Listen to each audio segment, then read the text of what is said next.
there, my friends. It's the end of March, and this is the March edition of the Bearded Naked Video Diary.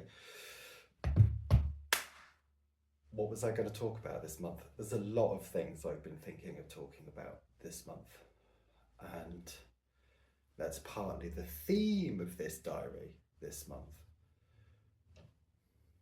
One of the starting points for me was I've written a couple of pieces this month for the Wednesday newsletters that have gone out.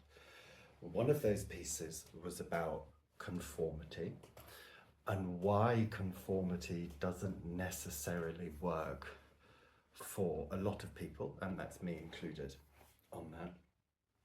And then there was a follow-up piece about that,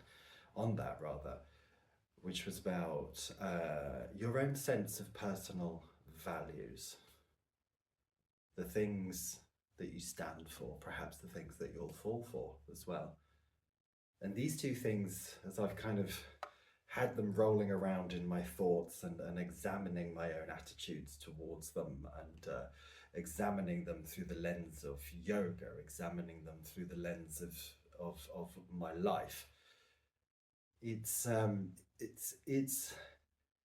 been a very interesting process to go through. And I think one of the things that's come up for me when I've examined these things for myself, and something I'm just going to ramble on today as always and share this with you, was that sense of there's a lot of noise in the world. There's a lot of words, a lot of opinion, a lot of expectation, and there always has been. And maybe it just seems more heightened in our modern world for our use of technology, mass media, and instant communication. And I've found that noise, I think, to be, certainly these last few weeks, to be slightly overwhelming. And maybe it's a bit of a chicken and egg situation. Is that why I wrote about conformity? Is that why I wrote about values? Is the fact that I wrote about those two things led me down a path where I've sort of come to this point of going, there's a lot of people out there, and there's a lot of words, and there's a lot of opinions, and there's a lot of expectations upon absolutely everyone, thrown at each of us by each other. It's all quite confusing. I know I promised to speak coherently in this video diary this month, but it's not going to happen. And honestly, that's not why I do these. I do these to sit here for 10 minutes and to share my thoughts, to share my experiences, to share what's been happening inside my own journey, on my own journey over the last, 30 days or so. And so that's been one of the big things for me. Now, I think taking it a step back, when you come to this sense of conformity, conforming to a societal model, a projected ideal, conforming to the expectations of your family, of your friends, the culture in which you're part of, or even, broadly speaking, those kind of human standards, and even what it is to be a yoga teacher. One has to conform. There's a big sort of thing I feel out there about, a yoga teacher should be X, Y, and Z. Whereas actually most yoga teachers are A, B, and C, let's face it. And I think that sense of conformity is very, very restrictive to a lot of us, if not all of us. Is what it kind of does is it sort of says to you that in order to be accepted, in order to be welcomed and loved and all of those things that we crave as human beings, connected and part of something, you have to conform. You have to conform to this set of ideals. You have to conform to that set of ideals. And I really feel that all this ever does is just compartmentalize us and put us in a box, usually a box in which we don't actually belong. We are very, very complex creatures living very, very complex lives. And to define oneself by one thing only, by one set of expectations, by one set of conformities, if you like, rather has an impact of sort of almost rejecting anything else.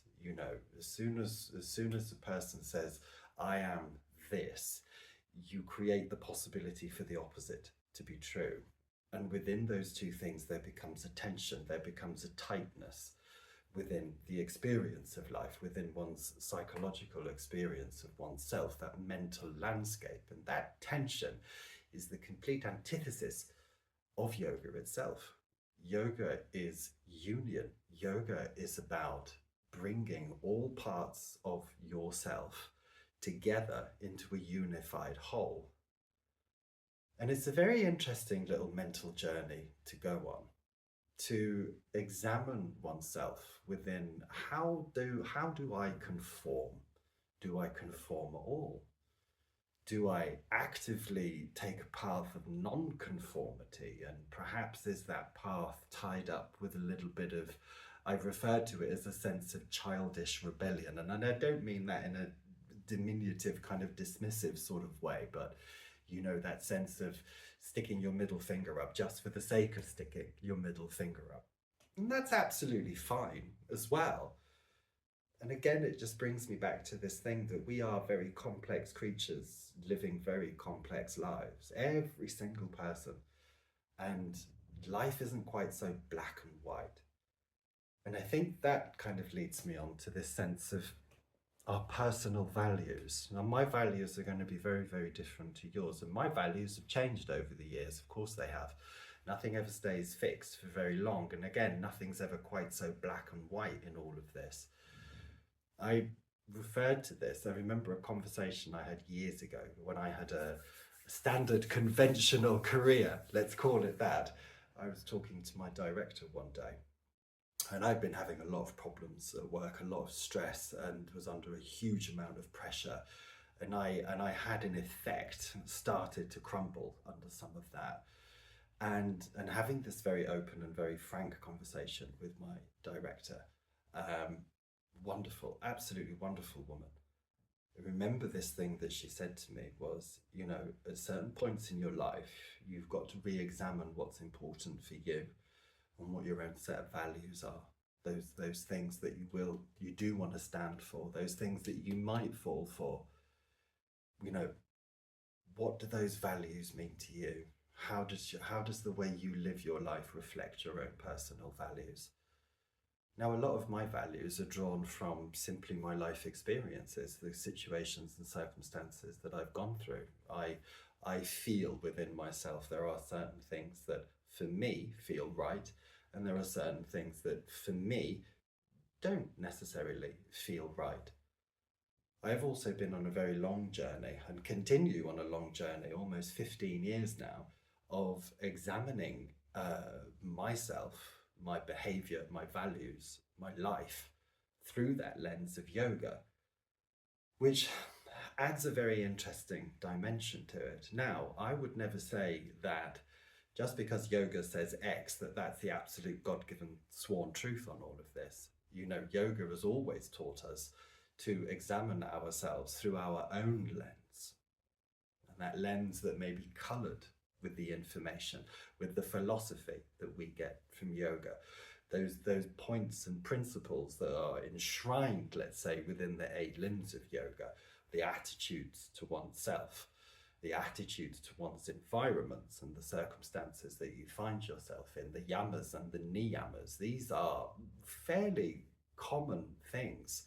How we behave towards ourselves, our sense of how we look after ourselves, how we look after other people, how we express ourselves in the world.